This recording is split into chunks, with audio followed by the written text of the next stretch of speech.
এই ভিডিওটা শুনেন। সামনে বাংলাদেশে আমাদের জন্য ভয়াবহ সে আরেকটা সিপাহী বিপ্লবের করুণ প্রতি অপেক্ষা করছে। আপনারা অনেকে ভাবতেছেন এইটাও কি সম্ভব?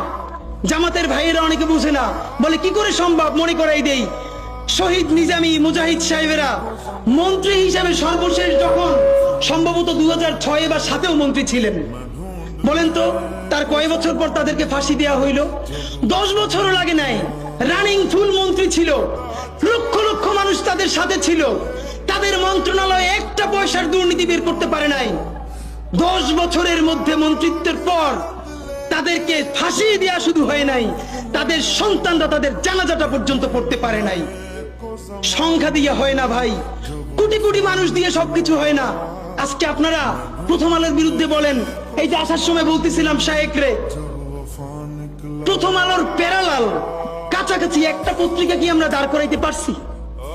অনেকে বলে আমার দেশের কথা, আজকে শুধু বলি পরশু জানলাম প্রথম আলোর 10 ভাগের 1 ভাগ বিনিয়োগ এবং আর্থিক সংগতি আমার দেশের নাই।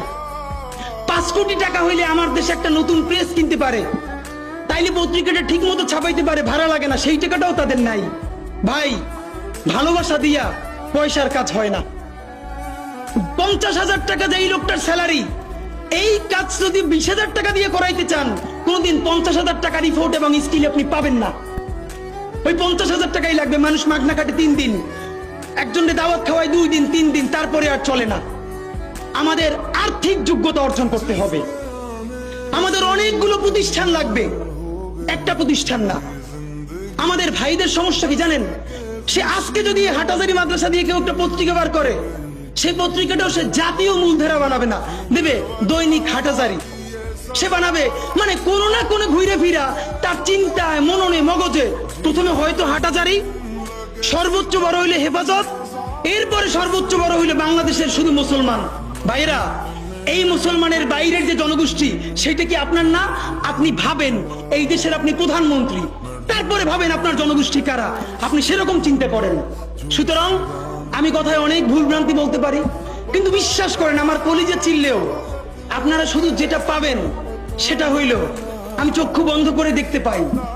আমরা যদি যোগ্যতা নিয়ে 5-10 বছরের মধ্যে দাঁড়াইতে না পারি, এই ভিডিও, এই ছবি, এই শহীদ পরিবার, এই আহত, এদের জীবন তো শেষ।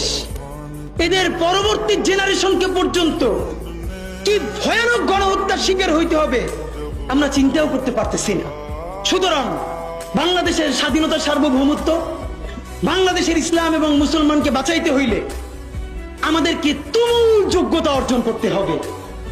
এই মাদ্রাসা শিক্ষিত জনগোষ্ঠীর মধ্যে হাজার হাজার ছেলে লাগবে যারা সিএনএ